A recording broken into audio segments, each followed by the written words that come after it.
खुलुमबाय लोगोफोर गिबियावनो नोंथांमोनखौ गासैखौबो आंनि गोदान भिडिअ बरायनाय बावहरनाय थाबाय। बिहारनि सासे सेंग्रा नेपालाव खामानि मावोमोन आरो बै नेपालावनो राधिका होननाय सासे सिख्लाखौ गोसो थोनानै बियो खारखुमा होनानै लानानै फैयो आरो बिहाराव बिदिनो बिसोरो संसार जाफैयो।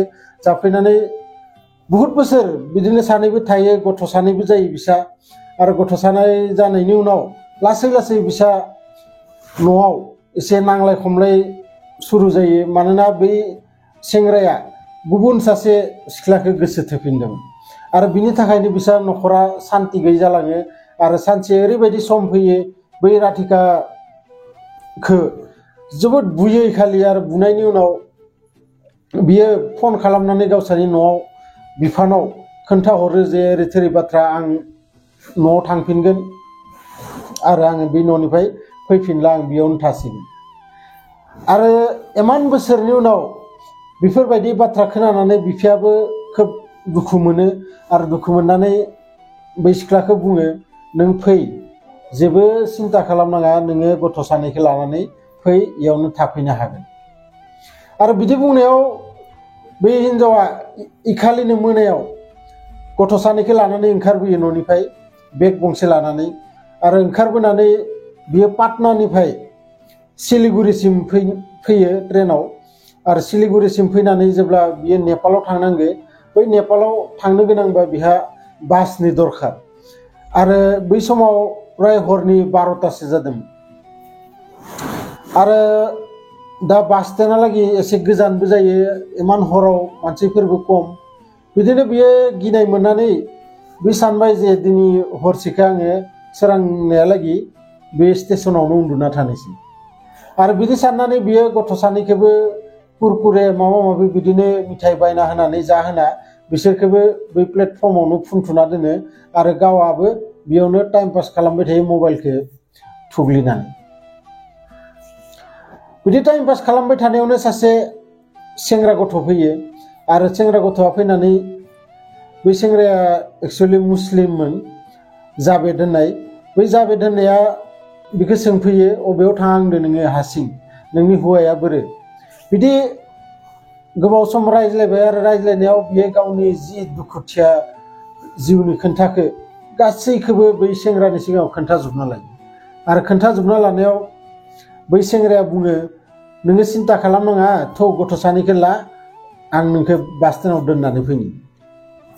बिदि बुंनानै बिसोर साथामखौबो गावआ बाइकआव दिखांनानै बास स्टेन्डआव लानानै थाङो।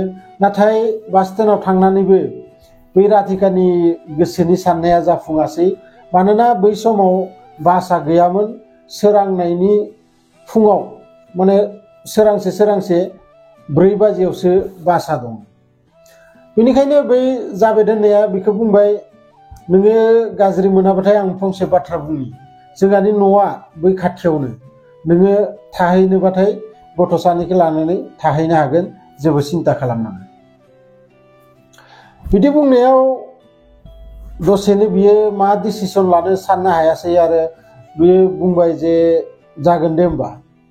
बिदि बुंनानै गथ' सानैखौ लाना बै जावेदनि न'आव थाङो आरो जावेदनि न'आव थांबाथाय फिसा रुम गंसेल' आरो बेयावनो फिसा मोनसे किटचेन दोङो, बाथरुमबो दोङो, रुमा मोनसेल' आरो बेयाव बै जावेदा गथ' सानैखौ एसे ओंखामनि बेबस्था खालामो, खालामनानै गथ' सानैखौ जाहोनानै फुनथुना दोनो। फुनथुना दोनना जावेदा बै राधिकाखौ बुङो, नोङो साहा लोंनो नामा एसे, नोंखौ आं खोब मेंनाय बायदि मोनदो, साहा एसे लोङोबाथाय नों देहाया एसे आराम मोनगोन। बिदि बुंनायाव राधिकायाबो बुंबाय, एसे लोंगोन। आरो बिदि लोंगोन बुंनाय लोगो लोगो बै जावेदा साहा एसे फुदुङो आरो साहा एसे फुदुंनानै सानैनिबो थाखाय कापाव लानानै फैयो, लाबोनानै काप गंसेखौ राधिकानो होयो आरो गंसेखौ गावआ लोङो।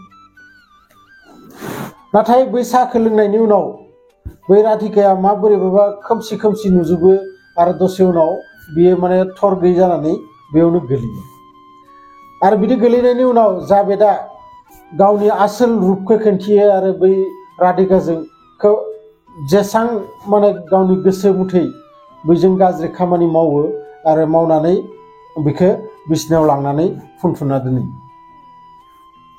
फुङाव जेब्ला राधिकाया सिखारनायाव बियो एसे थर मोनो जे आंजों माबाफोर जाथारदों आरो बेखौ मिथिनानैबो बियो जेबो बुङासै दा बुंनानैबो मा लाब सोर दोङो गावजों हेफाजाब होनो रावबोआनो गैया गतिके बियो जेबो बुङागारा फुङावनो उथिनानै दुगैनानै न'आव थांनो थाखाय ओंखारो आरो जेब्लानो ओंखारो अब्ला जाबेदा गावनि आरो डेन्जारास रुपखौ बियो खोन्थियो बुङो नोङो आरो न'आव थांनो हालिया नोङो बे जोंनि खाथियावनो रेन्दिखाना दोङो बेयाव नोङो थाखा खामायनांगोन आरो बे थाखा नों जेसां खामायगोन बे खामायनायनि आधा आंनि आधा नोंनि नङाबा नोंनि फिसाला आरो फिसाजो सानैखौबो आङो दानो गोननायाव हाथारगोन बिदि बुंनाय लोगो लोगो बियो गोबां बिनि आथिङाव हमो गोबां गाबो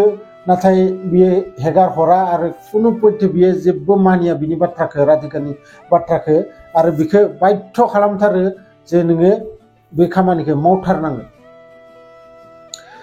बिदिनो अखानायनिफ्राय बियो बै रेन्दिखानायाव थाङो आरो जेसां कास्टमार मोनो बै कास्टमारनि मारा जि माने रां होलाङो बिनि आधा बै जाबेदा लायो आरो आधा राधिकाया लायो आरो बेफोरबायदि खामानि मावग्रा हप्तायै हप्ता डक्टरनाव चेकआप खालामनो थांनांगौ जायो मानोना माबाफोर गेदेर बेमारफोर जादों नामा माबाफोर सिं गाज्रि बेमारफोर जादों नामा बेखौ चेकआप खालामबाय थानांगौ आरो बिदि चेकआप खालामनायाव बहुद माने सम बियो खनथाम खनब्रै बिदि खारखुमानो नाजादोंमोन नाथाय बियो बिनि गोसोनि साननाया जाफुङासै मानोना बे हस्पिटालाव थांनायाव हारसिं थाङो नाथाय ओंखारबोनाय सिगांनो बै जाबेदा थांनानै हस्पिटालाव नेहैबाय थायो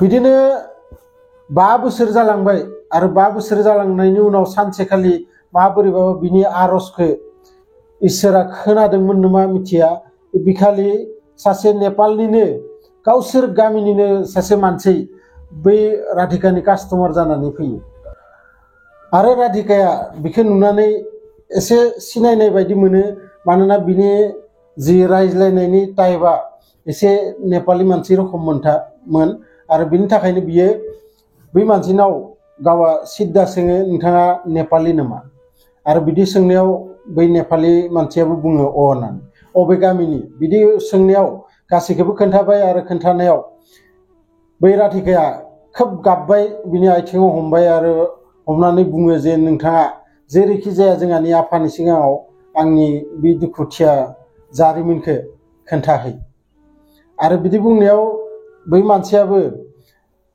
बिनाव खिरा लानानै थाङो जे आङो नोंम्फानि सिगाङाव बेफोर बाथ्राखौ खोन्थाहैथारगोन नों सिन्था खालामनाङा आङो नोम्फानि सिगाङाव बेफोर बाथ्राखौ गासैखौबो खोन्थाहैगोन बिदि बुंनानै इखालि बै मानसिया ओंखारलाङो आरो बै जाय नेपाली मानसिमोन बिसा एक्चुअलि बेयाव सिलिगुरियाव बिनानाव हाबा हरनायदोंमोन आरो गेजेर गेजेर बे मानसिया बेयाव फैखाबाय थायोमोन बिदिनो बै मानसिया न'आव थाङो थांनानै राधिकाया नेबाय थायो जे बिफाया मब्ला फैगोन मास 2-3 जालांबाय मास 2-3 जालांनायनि उनावबो बिफाया मोनफैयासै आरो बै गामियाव थांनाय मानसियाबो बैसानि न'आव थाङो नाथाय बिफानि सिगाङाव जेबो बुङा खालि बिफानि नाम्बारखौल' बियो लानानै फैयो आरो बिदिनो मास 3-4नि उनाव बियो बिनानाव लानाव फैनो गोनां जायो आरो बिनानाव लानाव फैनायाव बियो राधिकाखौ खनसे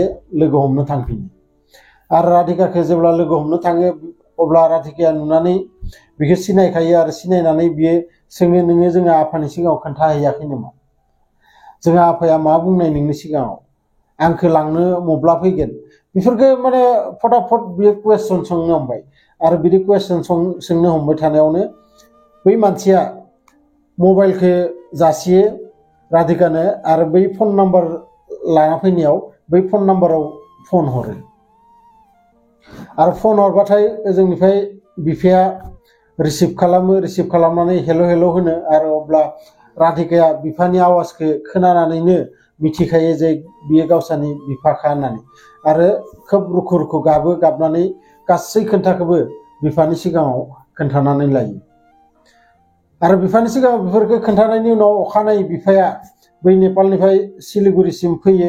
सिलिगुरिसिम फैनानै प्राय सानबा दिन बियो जायगा नागिरबाय थायो। नागिरनानै उनाव सानसे लोगो मोनथारो बै राधिकाखौ। आरो लोगो मोननायाव राधिकाखौ बिदिनो बियो बहनना लाबोनो गिरदोंमोन, नाथाय राधिकाया बुङो जे बिदि ओंखारलांनो आं हाया। आरो नों मिथिया बेयाव खोब डाकाइत गोजाथार मानसिफोरा डाकु गुन्दाफोर लगाय खाना दोनखादो। नोङो आंनाव कास्टमार जानानै फै, अब्लासो आं रायलायनो हागोन नोंजों गोबां। आंहा रायलायनो लागा दोङो, नोङो आंनि कास्टमार जानानै फै। आरो बिदि बुंनायाव बिफायाबो अखानायै बै राधिकानि कास्टमार जानानै थाङो आरो बिसोरो रुम मोनसेयाव हाबलाङो। हाबलांनानै बिफाखौ बै राधिकाया नुनानै खोब गाबो आरो गाबनानै गासै बाथ्राखौ खोन्थायो। खोन्थानानै बिफानि सिगाङाव बुङो, जोंनिफ्राय एसे गोजानाव पुलिस थाना गंसे दोङो, बै पुलिस थानायाव थांनानै नोङो आंनि गासै बाथ्राखौबो खोन्थाहै। अब्ला पुलिसा जोंखौ हेल्प खालामगोन आरो अब्लासो जोङो बै न'निफ्राय ओंखारलांनो हागोन। बिदि बुंनायाव बिफायाबो बै राधिका बुंनाय बायदि खामानिखौनो मावहैयो। पुलिस थानायाव थाङो, रिपर्ट होयो जे रिथिर बाथ्रा आंनि फिसाजोखौ बन्दी खालामना दोनदो बिदि। आरो अखानायै बै पुलिसा बिफाखौ लानानै बै जायगासिम थाङो आरो थांनानै राधिकाखौ बै जायगानिफ्राय लानानै फैयो। जाबेदखौ एरेस्ट खालामो आरो फिसाला सानैखौबो बिनिफ्राय लाना फैनानै राधिकाखौजो बिफाखौजो आरो फिसाजो सानैखौबो बासाव दिखांनानै बिसोरखौ नेपालाव गथायनानै हरो। दाबो बिथांमोना नेपालावनो खोब मोजाङै रायजो जागासिनो दं। आरो बै जाबेदा कर्टनिफ्राय साजा मोनदों 10 बोसोर जेल। आरो खोब रियेल स्ट'रि, मोजां स्ट'रि नोंथांमोननि थाखाय आङो नागिरनानै लाबोदों। आरो नोंथांमोना गोबाङानो आंनो कमेन्ट्स हरबाय थायो जे नोंथांनि स्ट'रिफोरा फेक, नोंथांनि स्ट'रिफोरा बानायनाय। नाथाय बेफोर स्ट'रिया बानायनाय नङा, रियेल स्ट'रि।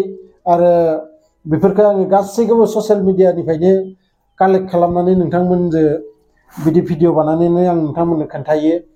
जायखिजाया नोंथांमोना भिडिअखौ मोजां मोनदोंबाथाय लाइक, शेयार, कमेन्ट्स खालाम। आरो लोगोसे जायफोरा गोदानै आंनि चेनेलाव फैदो, चेनेलखौ साबस्क्राइब खालाम। मानोना आं बेफोरबायदि भिडिअ नोंथांमोननि थाखाय लाबोगासिनो थायो। लोगो मोनगोन बिदिनो मोनसे इन्टारेस्टिं भिडिअ लानानै नेक्स्ट भिडिअआव। गोजोन्थों।